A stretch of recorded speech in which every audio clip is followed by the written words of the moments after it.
ভাই মুসলমান, সব থেকে বড় দৌলত আপনারা বলেন তো কি? সব থেকে বড় দৌলত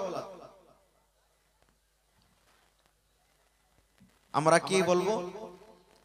হাজী মৌলানা, সব থেকে বড় দৌলত তো হবে সোনা, চাঁদি, হীরা, মতি, এই সমস্ত জিনিস মনে হয় সব থেকে বড় দৌলত। জি না, তার থেকেও বড় দৌলত আছে, তার থেকেও বড় দৌলত আছে।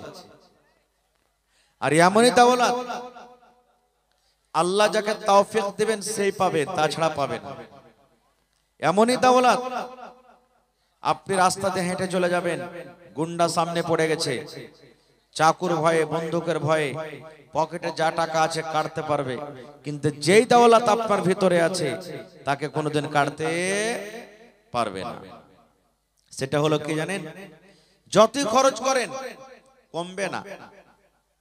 পকেটে আজকে জালসা শুনতে এসেছেন, 1000 টাকা নিয়ে এসেছেন, 500 নিয়ে এসেছেন, 100 নিয়ে এসেছেন, এক কাপ চা খেলেন, একটা বিস্কিট খেলেন, 50 টাকা দান করলেন, টাকা শেষ হয়ে গেল। কিন্তু ওকে যত খরচ করবেন বাড়বে, ও ঘটবে না। সেটা হলো কি? ইলমের দৌলত, শিক্ষার দৌলত। इल्म ओह दौलत है जो कभी लुटती नहीं, इल्म ओह दौलत है जो कभी लुटती नहीं, हजार खर्च करने से कभी घटती नहीं। কোনদিন ঘটবে না। তবে ভাই, ইলমটা শিখা কি? ইলম শিখা কি? আল্লাহর নবী মুহাম্মদ সাল্লাল্লাহু আলাইহি সাল্লাম বলেছেন কি? তলাবুল ইলমি ফারিজাতুন আলা কুল্লি মুসলিম। আল্লাহর নবী বলেছেন, হে আমার উম্মতেরা, নর হোক কিংবা নারী হোক, আল্লাহর নবী শুধু নর কিংবা নারীকে বাছাই করে বলেননি, গোটা পৃথিবীতে যত মুমিন মুমিনা, মুসলমান মুসলিমা, বেটা ছেলে বেটি ছেলে রয়েছেন, সমস্ত মুসলমানদের ব্যাপারে নবী বলেছেন, উম্মত রে, ইলম শিখা তোমাদের প্রতি ফরজ। ইলম তোমাদেরকে শিখতে হবে, কারণ ইলম বিনা তোমাদের জীবন হলো আধুরা।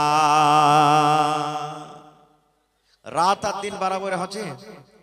রাত দিন বরাবর হবে ভাই? রাত দিন বরাবর হয় না। কেন হয় না? দিনের বেলাতে হেলোজেন জ্বলবে না, দিনের বেলাতে বাল্ব জ্বলবে না, দিনের বেলাতে মার্কারি জ্বলবে না। কেন জ্বলবে না?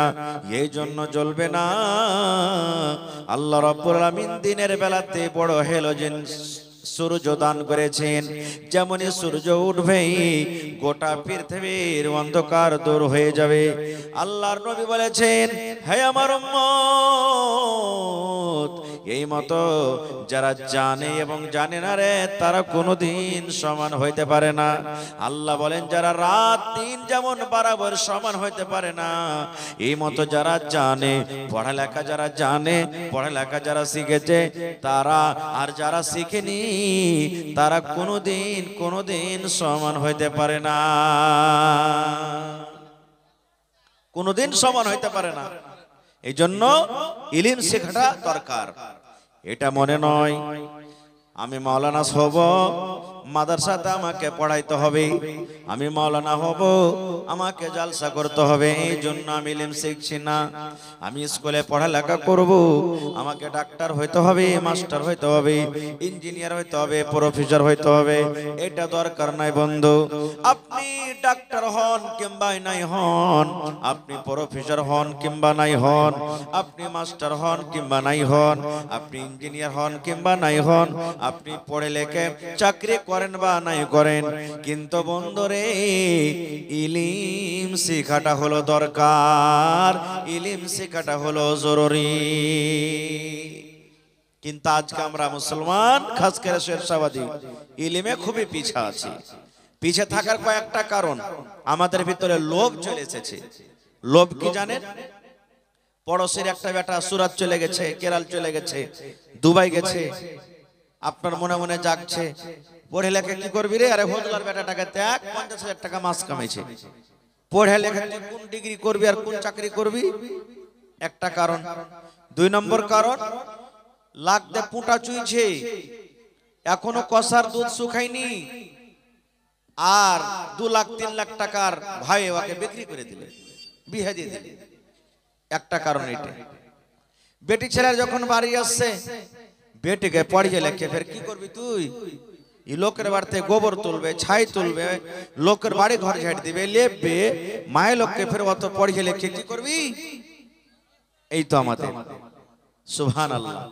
ছোট্ট থেকে আমরা বেটাকে বলবো গরু চড়াতে জানা রে, ঘাস কাটতে জানা রে, হাল বাইতে জানা রে, এই করতে জানা রে, ওই করতে জানা রে, দুনিয়ার সব কথা বলতে পারবো, কিন্তু এই কথাটা বলবো না বেটা চল তোকে স্কুলে রেখে আসি, বেটা চল তোকে মাদ্রাসাতে রেখে আসি।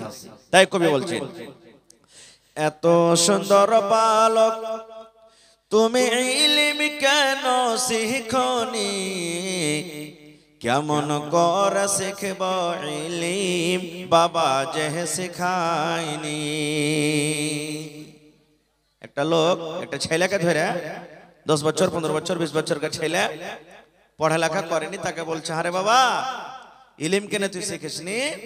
বলছে কেমন করে শিখবো, বাপ তো হাকে শেখায়নি। বলছে কেমন কথা, তোর বাপ শেখায়নি?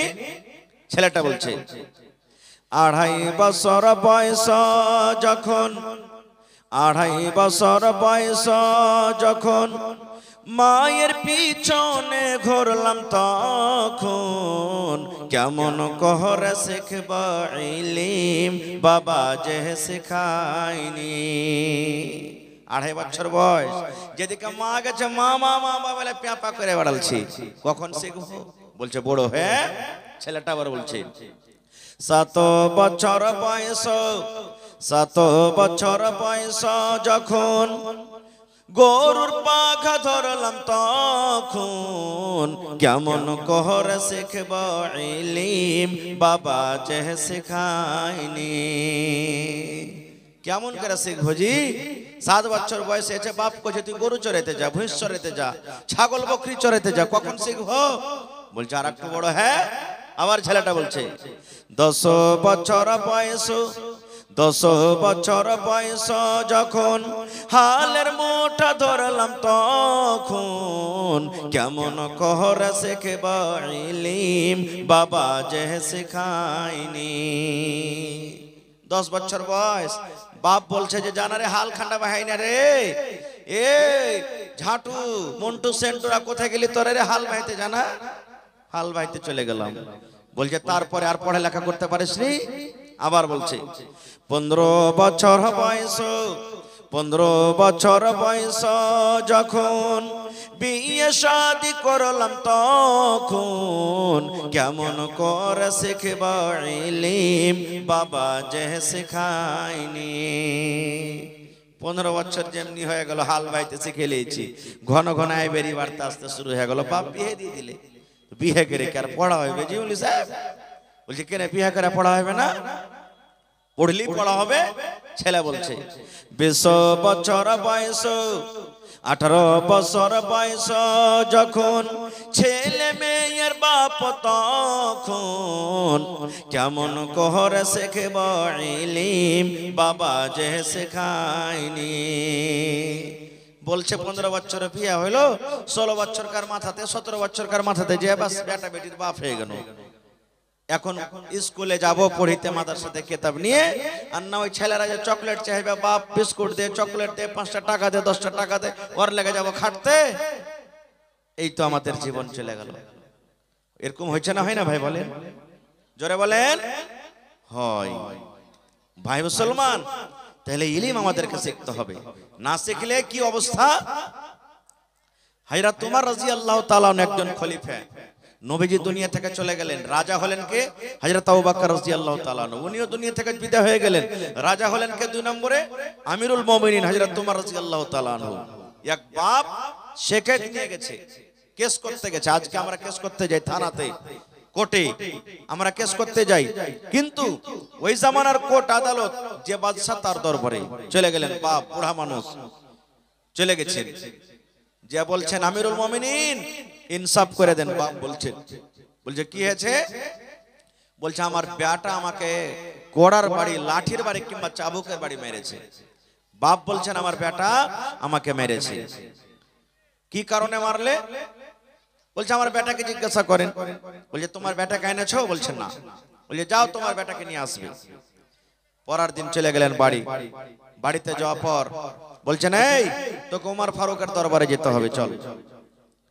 ই তো জানছে ছেলেটা, ওরে আল্লাহ, এর মানে আমার আব্বা উমর ফারুকের দরবারে কেস করে এসেছে। যে রাগী মানুষ আজ তো আমার চামড়াকে উজড়ে নিবে।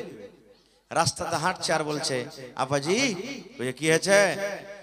ঘুরে চলেন, ভুল হয়ে গেছে, মেরে দিচ্ছে, আর মারবো না। খুব বাপ তো ময়না ফুলের এত করে তুই লাইনে এসেছিস রে সালা বেটা সালা, মেরে দিয়ে করে তুই নখরা করছিস, চল তুই ওখানে, তোকে ওখানেই তোর যা হবে হবে।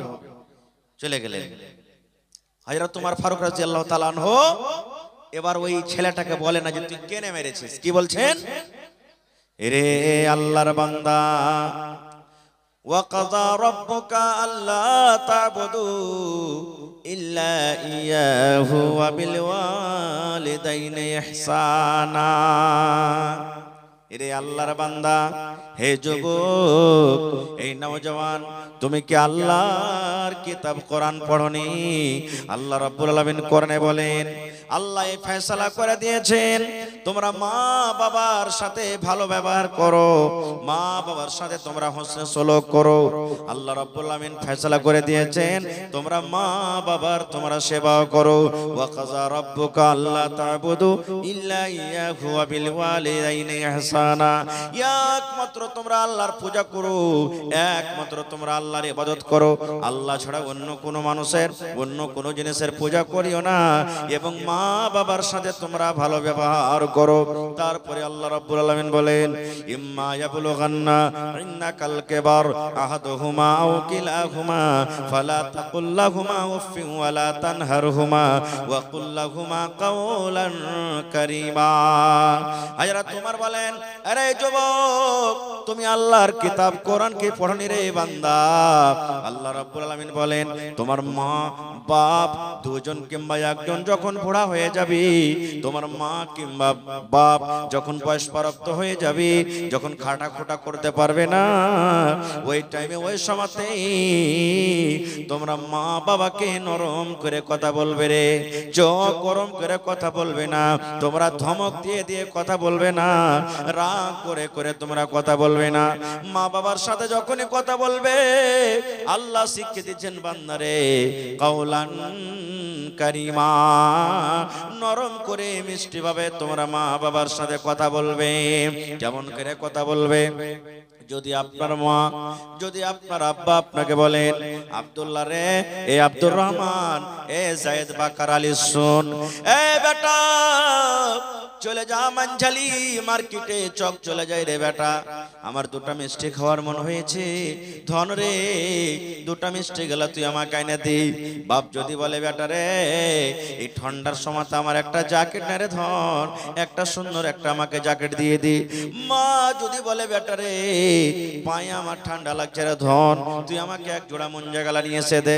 আল্লাহ বলছেন, বান্দারে যদি তোমার টাকা থাকে, তুমি টাকা দিয়ে মা বাপকে তোমার আশাকে পুরা করে দাও, আর যদি তোমার পকেট খালি না থাকে, তুমি যদি যেতে না পারো, ওই টাইমে মাকে ধমক দিয়ে বলিও না, মা বাপকে তুমি কড়া করে বলিও না, পারবো না দিতে, কেন তুই আমার কাছে চাবি। আল্লাহ বলছেন, বান্দারে তোমার মাকে তোমার আব্বাকে তুমি আদর করে বলো, মাগি, এ আমার মা দরদিনী মা, আমার আব্বা জান আজকে আমার একটু কাজ আছে, আমি কালকে যাব, কিংবা আব্বাজি আমার পকেটে এখন টাকা নাই, আমি টাকার ব্যবস্থা করছি, টাকার ব্যবস্থা করে আমি আপনাকে আইনে দেব। আল্লাহ বলেন, এইভাবে নরম করে তুমি তোমার মা বাবার সাথে কথা বলো। তারপরে হযরত উমর বলছেন, রে আল্লাহর বান্দা, মা বাবার জন্য দোয়া করতে হয়, মা বাবার জন্য দোয়া। ওরে আল্লাহ, আজকে আমাদের বয়স এত বড় হয়ে গেল, মা বাবার জন্য জীবনে দোয়া করতে জানি না। এই আমার মায়েরা খালারা, আপনারা মা বাবার জন্য দোয়া করবেন। কেমন করে দোয়া করবেন? আল্লাহ শিখিয়ে দিয়েছেন, বান্দারে পড় পড়, রব্বির হামহুমা কামা রব্বায়ানি সগীরা। পড়েন, রব্বির হামহুমা, জোরে পড়েন ভাই, রব্বির হামহুমা কামা রব্বায়ানি সগীরা। আয়াতটার মানে, এই দোয়াটার মানে আল্লাহ বলছেন, এ বান্দা তোরা মা বাবার জন্য দোয়া কর। কেমন করে দোয়া কর? রব্বির হামহুমা কামা রব্বায়ানি সগীরা। আল্লাহ জি আমার মা বাপ ছোটবেলাতে যেমন আমার পরে দয়া করেছেন, আমার পরে মায়া করেছেন, আল্লাহ অমনি ভাবে আমার মা বাবার পরে তুমি দয়া মায়া করো। নারে তাকবীর। আয়াতটা যেমনই পড়ে শুনেলেন, ছেলেটার চোখ দিয়ে ঝরঝর ঝরঝর করে পানি ঝরতে শুরু হয়েছে। আর বাপ সাইডে খাড়ো হয়ে আছে। বাপ তখন মনে মনে বলছে, হ্যাঁ এখন তো ডর হয়েছে রে বেটা, তুই তো মেরে দিয়েছিস, বুঝা সুঝা করিসনি, এই দরবারে এসে তোর চোখ দিয়ে পানি ঝরছে। বাপ তো জানে না যে কি কারণে চোখ দিয়ে পানি ঝরে। আরবি বুঝা মানুষ ওরা, আরবি ভাষা সব বুঝে নিলেন আল্লাহর কোরআনে কি বলছেন। এইবারে তখন হযরত ওমর রাদিয়াল্লাহু তাআলা আনহু ছেলেটাকে বলছেন, রে আল্লাহর বান্দা, কেন তুমি কান্দো? তোমার বাপকে তুমি কেন মেরেছো? ছেলে বলছেন, আমিরুল মুমিনিন, আপনি যে আমাকে কোরআন থেকে এত সুন্দর করে বয়ান শোনালেন, জীবনে আমার আব্বা জান আমাকে কোনোদিন কোরআন শোনায়নি, কোনো মাদ্রাসাতে দেয়নি, কোনো হাফেজের কাজে দেয়নি, কোনো কারির কাজে দেয়নি, কোনো মাওলানাতে দেয়নি, কোনো মাকতাবে দেয়নি, কোনো মসজিদ আমাকে দেয়নি। আমি জীবন ভর রাখালি করেছি আমিরুল মুমিনিন। যদি আমার আব্বা জান আমাকে জ্ঞান দিতেন, আমাকে মাদ্রাসাতে পড়িয়ে দিতেন, কোনো মাওলানার কাছে আমাকে দিতেন, যদি কোনো ইমাম সাহেবের কাছে আমাকে দিতেন, আমি পড়তাম আর জানতাম। আর জানার পর মা বাবার সাথে আমি এরকম কোনোদিন ব্যবহার করতাম না। না জানার কারণে আমি মেরে দিয়েছি, আমি ভুল করেছি, না জানাতে আমি মেরে দিয়েছি। তখন বলছেন যে, তোমার ছেলেকে তুমি পড়ালেখা করোনি? বলছেন না। তখন হযরত ওমর রাদিয়াল্লাহু তাআলা আনহু বলছেন বাপকে, যে তোমার বেটাটাকে নিয়ে বাড়ি চলে যাও, তুমি বাড়ি যাও। তখন বাপ বলছেন যে মনে হয় আমার চোখের সামনে মারবেন, আমাকে বাড়ি যেতে বলছে। এর মানে যে আমার সামনে মারতে গেলে আমি তার বাপ, তো আমাকে মায়া দয়া লাগবে, তাই আমাকে বাড়ি যেতে বলছেন। তখন বলছেন যে আমিরুল মুমিনিন, আমার চোখের সামনে আমার বেটাকে আপনি কোড়া লাগান মারেন, আমার কোনো মায়া দেওয়া হবে না। এবারে হযরত ওমর রাদিয়াল্লাহু তাআলা আনহু রেগে গেলেন। আর রেগে যাওয়ার পর বলছেন, আরে আল্লাহর বান্দা, তুমি আমার দরবার থেকে চলে যাও রে, চলে যাও, চলে যাও, চলে যাও। না হলে যত চাবুক তোমার বেটার উপরে পড়তো, যত চাবুক তোমার বেটাকে আমি মারতাম, অত চাবুক তোমার পিঠে কিন্তু পড়বে। তোমাকে যেতে বলছে যাও, না হলে যত চাবুক তোমার বেটার পিঠে পড়তো, অত চাবুক তোমার পিঠে পড়বে। যেমন কথাটা বলা, তখন বলছেন যে আমিরুল মুমিনিন, আমার বেটা আমাকে মেরেছে, উল্টা আপনি আমাকে মারবেন মানে? এবার আমিরুল মুমিনিন বলছেন, এরে আল্লাহর বান্দা, প্রথমে তুই তোর বেটাকে কামড় দিয়েছিস রে, প্রথমে তোর বেটার জীবনটাকে তুই নষ্ট করে দিয়েছিস, প্রথমে তোর বেটাটার জীবনকে বরবাদ করে দিয়েছিস। ইলম না দিয়ে, শিক্ষা না দিয়ে তাকে তার জীবনটাকে নষ্ট করেছিস। ভালো মন্দ বোঝার সে পার্থক্য রাখে না, ভালো মন্দ সে বুঝে না, তার কাছে কোনো জ্ঞান নাই, বুদ্ধি নাই বলে তোকে মেরে দিয়েছে। এবার পরে না জানার কারণে তোমার বেটা তোমাকে মেরেছে। প্রথমে তুমি তাকে কামড় দিয়েছো, প্রথমে তাকে তুমি বরবাদ করেছো। এবার না জানার কারণে তোমার বেটা তোমাকে প্রথমে মারেনি, দ্বিতীয় নম্বরে তোমাকে মেরেছে। এই জন্য তোমার ভুল, তুমি কেন ছেলেটাকে ইলম শিখাওনি। আজকে আমাদের অবস্থা ভাই ঠিক, বাড়িতে মাসে 2 মাসে 5 মাসে 5 বার 10 বছর করে বিচার বসে। কেন? কারণটা কি? এই ইলম না থাকার কারণে। ইলম না থাকার কারণে ভাই আমার, এই যে আমার আগে ওই নেতাজি কি নাম আর ছিল, খুব দামি কথা বলে গেলেন, খুবই দামি কথা বলে গেলেন যে বাড়ি বানান না আপনি, টিনের বাড়িতে জীবন কাটিয়ে দেন, জমি জায়গা নিতে না পারেন, জীবন কাটিয়ে দেন, কিন্তু ছেলেরাকে আপনি পড়ান, না হলে ওই ছেলে বড় যখন হবে তখন জুয়ারি হবে, শরাবি হবে, হ্যাঁ লুচ্চা লাফাঙ্গা হবে। আর আপনার যে এত কষ্ট করে দাওলাত করা, বাড়ি ঘর করা, ও বিক্রি করবে আর ওকে নষ্ট করে দিবে। বুড়াইতে গেলে টুকুর টুকুর করে আপনি তাকাবেন, আপনার কিচ্ছু চলবে না, তখন কিচ্ছু চলবে না। কতক্ষণ ভাই আমার, আল্লাহ তাআলা সব থেকে আগে কোন মানুষকে বানালছেন বলেন তো? ওই লোকটার নাম কি? হায় আল্লাহ, কথা বলেন না যে ভাই। আল্লাহ তাআলা সর্বপ্রথম যেই মানুষকে বানালছেন, মানুষের নাম কি? জোরে বলেন। হযরত আদম আলাইহিস সালাম কি থেকে বানালছেন আল্লাহকে? মাটি থেকে। মাটি থেকে বানালছেন। আর মাটি থেকে বানার পর সব কিছুর জ্ঞান বুদ্ধি আল্লাহ দিয়ে দিয়েছেন আদমকে। যা কিছু শিখার আল্লাহ করে না বলছেন সব শিখিয়ে দিয়েছেন। এবার ফেরেশতা আর মানুষের মোকাবিলা শুরু হয়ে গেল। মোকাবিলা, ইন্টারভিউ শুরু হয়ে গেল। কে বেশি পারছে, পরীক্ষা শুরু হয়ে গেল। আল্লাহ রাব্বুল আলামিন ফেরেশতারাকে ডাক দিলেন। একদিকে ফেরেশতার জামাত, ফেরেশতার দল, একদিকে মাটির আদম আদা, একদিকে মাটির মানুষ আদম, আমাদের বাপ যিনি হলেন আবুল বাশার, গোটা পৃথিবীর মানুষের বাপ। আল্লাহ ফেরেশতারাকে বলেন, ফেরেশতারে এটার নাম কি রে ফেরেশতা? ফেরেশতা বলেন, আল্লাহ জানি না। এটার নাম কি জানি না, এটার নাম কি জানি না, এটার নাম কি জানি না, এটার নাম কি জানি না। ফেরেশতারা বললেন, আল্লাহ যতটুকু আমাদেরকে জানালছো আল্লাহ সেইটুকু জানি, বাকিটা আমরা বলতে পারবো না। এবার আল্লাহ রাব্বুল আলামিন আদমকে বলছেন, আদম তুমি বলো তো এটার নাম কি? পট করে বলে দেন, আল্লাহ এটা ম্যাক। মানে আমি বুঝার জন্য বলছি, এটা বলিয়েন না যে তখন ম্যাকই ছিল। আল্লাহ বলবেন এটার নাম কিনা তো বল, এটার নাম কিনা তো মোবাইল, এটার নাম কিনা তো আসমান, এটার নাম কিনা তো কেলার গাছ, এটার নাম কি জমিন। সব পট পট পট পট পট পট করে বলে দিলেন। ওরে সুবহানাল্লাহ। এবার যখন আদম নবী বলে দিলেন, আল্লাহ রাব্বুল আলামিন সমস্ত ফেরেশতারাকে বললেন, আদমকে তোমরা সাজদা করো। एगो आपाची गाड़ी जिसका नंबर है 5973 कहीं पर लगाया हुआ था लेकिन अभी नहीं मिल रहा है, इसलिए अगर कोई इधर उधर रखे हैं तो उसको दिखा दे। और जो लोग गाड़ी बाइक से आए हैं उससे बहुत ही मेहरबानी है कि जहां पर स्टैंड बनाया गया है वहीं पर रखे। अगर कहीं इधर उधर रखते हैं और चोरी हो जाते हैं तो उसका जिम्मेदार आप खुद हैं, इसलिए गाड़ी का स्टैंड जहां बनाया गया है आप वहीं पर टोकन लेकर के रखें। अगर इधर उधर रखते हैं और गाड़ी चोरी हो जाती है तो उसके जिम्मेदार खुद आप हैं। ভাই আমার দেখেন, নেকির কাজে এসে গুনহার কাজ করছে ইলম না থাকার কারণে। আমি কাঠিয়ার গেছিলাম একটা প্রোগ্রামে, আফসোসের কথা বলছেন মাওলানা এতদিন তো বাজারে অন্য অন্য জায়গাতে চুরি হতো যে মাওলানা এখন মাটি দিতে যায় তা মানুষ চুরি করছে। আমি বলছি হাজি ভাই মাটি দিতে যায় কি চুরি করবে যে ভাই? কাফন নাকি? বলছে না, যে মাটি দিতে গেছে ওর পকেট থেকে পকেট মার হয়েছে।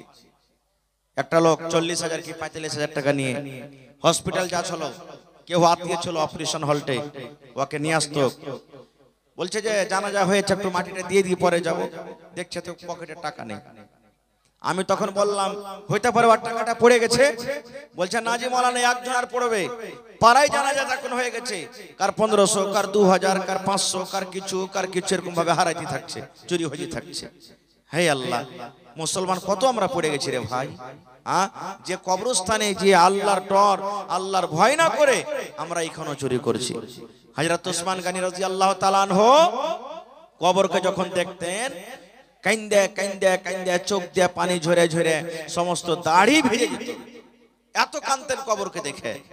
তখন একজন জিজ্ঞাসা করলেন, ওগো ওসমান, আল্লাহর নবী জাহান্নামের বয়ান করেন, জাহান্নামে এই আযাব আছে ওই আছে, জাহান্নাম দেখে তুমি অত কাঁদো না, জাহান্নামের কথা শুনে অত চোখে পানি দেখা যায় না, যত কান্দন তুমি কবরকে দেখে কাঁদছো, কারণটা কি? হযরত ওসমান রাদিয়াল্লাহু তাআলা আনহু কি বলেছিলেন শুনেন। হযরত ওসমান রাদিয়াল্লাহু তাআলা আনহু বলেছিলেন, আরে আল্লাহর নবীর সাহাবীরা, নবী বলেছেন মানুষের মৃত্যুর পর, মানুষের যখন মওত হয়ে যাবে, সর্বপ্রথম মানুষকে কবরের ভিতরে রেখে দেওয়া হবে রে। আর কবরে রেখে দেওয়ার পর আল্লাহর দুইজন ফেরেশতা তার কবরের ভিতরে আসবেন, তাকে উঠিয়ে বসিয়ে দিবেন। আর উঠিয়ে বসার পর তাকে তিনখানা প্রশ্ন করবে, আরবি জবানে সওয়াল করা হবে, আরবি জবানে আমাকে আপনাকে জবাব লাগবে। হযরত ওসমান বলেন, নবী বলেছেন কবরের পরীক্ষাতে যারা পাস করে যাবে, কিয়ামতের দিন প্রত্যেক জায়গাতে পাস করে যাবে। আর কবরের পরীক্ষাতে যারা ফেল করে যাবে রে, কবরের পরীক্ষাতে যারা পার করতে পারবে না, কিয়ামতের দিন প্রত্যেক জায়গাতে সে ফেল করে যাবে। যার গুনাহ খাতা মাফ, আল্লাহ রাব্বুল আলামিন আগেকার গুনাহ মাফ করে দিয়েছেন, পিছাকার গুনাহ মাফ করে দিয়েছেন। দুনিয়াতে যে সাহাবী জান্নাতের খুশখবরি পেয়েছেন, যে সাহাবী এত নবীর সামনে একদিন দান করেছেন, উট দিয়ে দিলেন নবীকে, নবী বললেন দান করো রে। ওসমান গনি উট দিয়ে দিলেন, ওসমান গনি ঘোড়া দিয়ে দিলেন, সোনা দিয়ে দিলেন, চাঁদি দিয়ে দিলেন। নবীজির চাঁদির টাকা গেলা এরকম ভাবে সোনার টাকা গেলা উছলাইছেন আর বলছেন ওসমান রে, আজ থেকে তুই যা করবি রে বাবা, আল্লাহ তোর গুনাহ মাফ করে দিবি। আজ থেকে তোর গুনাহ মাফ, তোর গুনাহ মাফ। তুই এত আল্লাহর রাহে দান করেছিস, আল্লাহ তোর গুনাহকে মাফ করে দিবেন। এরকম সাহাবীরা মুসলমান কবরে গিয়ে দেখেন, কবরকে দেখে এত কাঁদছে, কান্দে কান্দে কান্দে চোখের পানি ঝরে যায়। আহা হা, দেখেন মা খালার প্যান্ডেলটা ছোট হয়ে গেছে বলে, তো মা খালা একটু সাইডে সাইডে আপনারা বসেন, বহিনেরা যারকে জায়গা হয় না একটু ওরাকে জায়গাটা দিন, একটু মেহরবানি করে সাইডে সাইডে বসে। তো ভাই আমার, আমি বলছিলাম কি, আদম নবী যখন সব বলে দিলেন, তখন আল্লাহ তাআলা বললেন যে সিজদা করো। কাকে? আদমকে। কারণ কি? আদম পড়িতে পারলেন, ইমতিহানে পাস হয়ে গেল, ফেরেশতারা পারলে না। আল্লাহ বলছেন মাটির আদমকে সিজদা করো, সব সিজদা করলেন ইল্লা ইবলিস। এই দেখেন, ইবলিস কিন্তু সিজদা করলো না। ইবলিসটাকে জানেন? খুবই পড়ালেখা মানুষ। ইবলিসটা খুব পড়ালেখা মানুষ, এত পড়ালেখা যে কহার কথা নাই। জান্নাতে আল্লাহ তাআলা রেখেছিলেন তাকে, ইবলিসকে জান্নাতে রেখেছিলেন। অন্য অন্য কিতাবে আমি পড়েছি, লিখেছে যে ওর নাম ছিল হারিস। ইবলিসের আগে নাম ছিল কি? হারিস। বা অন্য অন্য কিতাবে আরো কিছু নাম লিখছে। এবারে আল্লাহ তাআলার একটা কথা মানলে না, আদমকে সবাই সিজদা করলে, ফেরেশতারা কিন্তু ও করলে না। আল্লাহ তাআলা বলছেন যে এই তুই কেন সিজদা করবি না? তখন ও কি বলছে জানেন? আল্লাহ যে আদমকে আমি সিজদা করব না।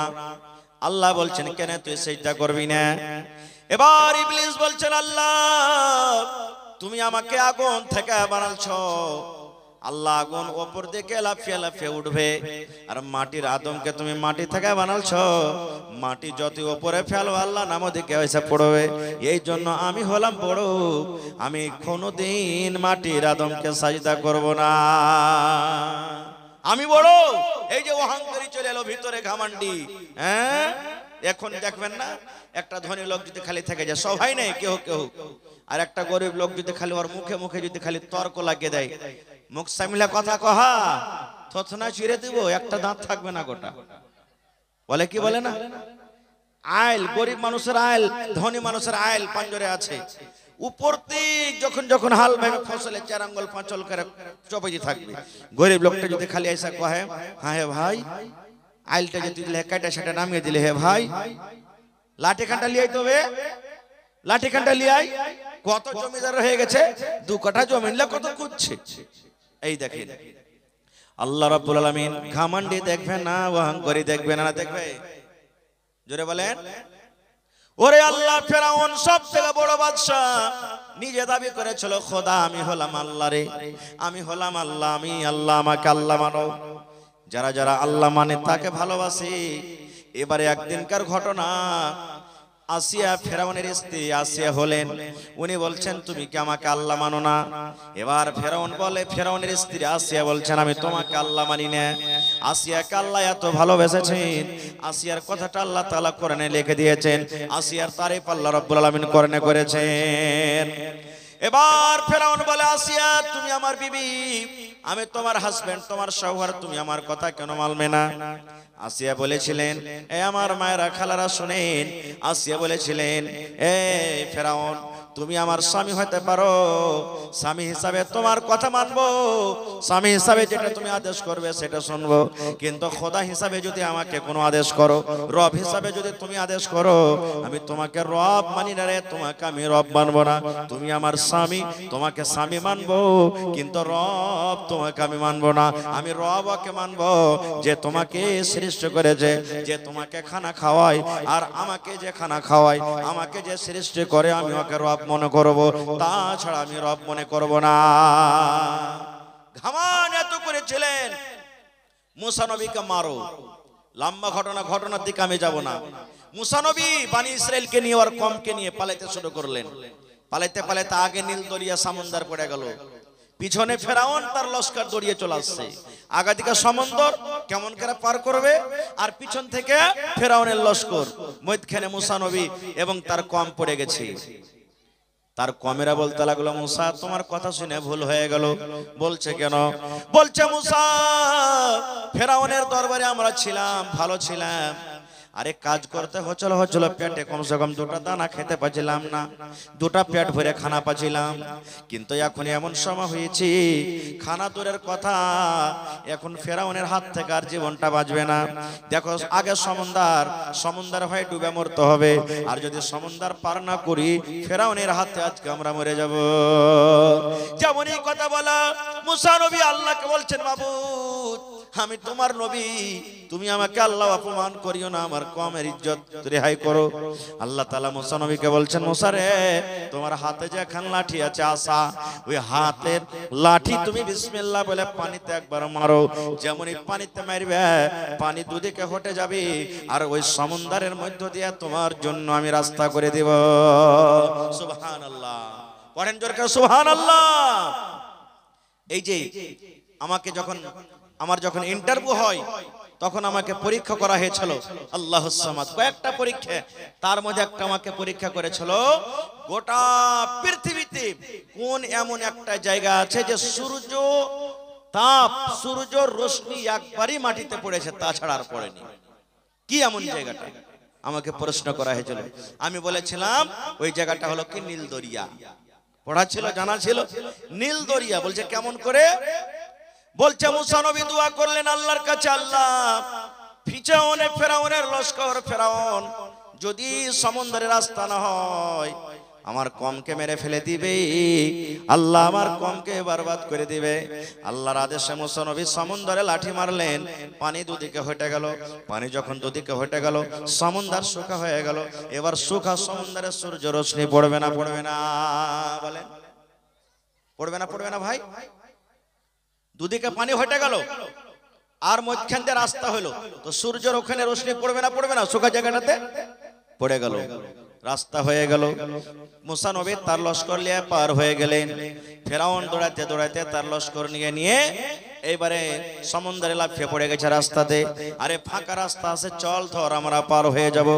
মই সমুদ্রে যখন গেছে আল্লাহ পানিকে বলছে, পানি রে তোর কাজ হলে ডুবিয়ে দেওয়া, পয়সা দেওয়া রে পানি।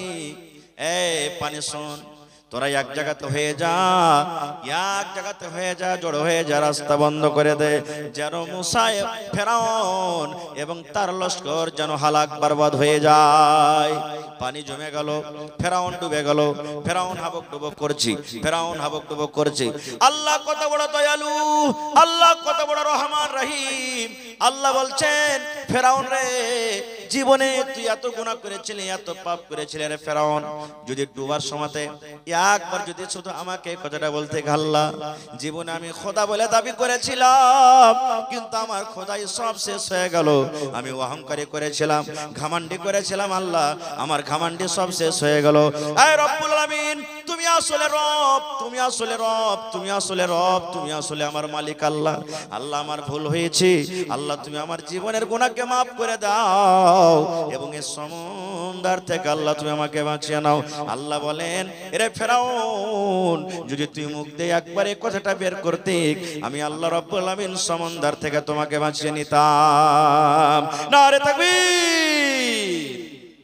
আল্লাহ তাআলার কাছে কোনো মানুষের ঘমন্ডি অহংকারী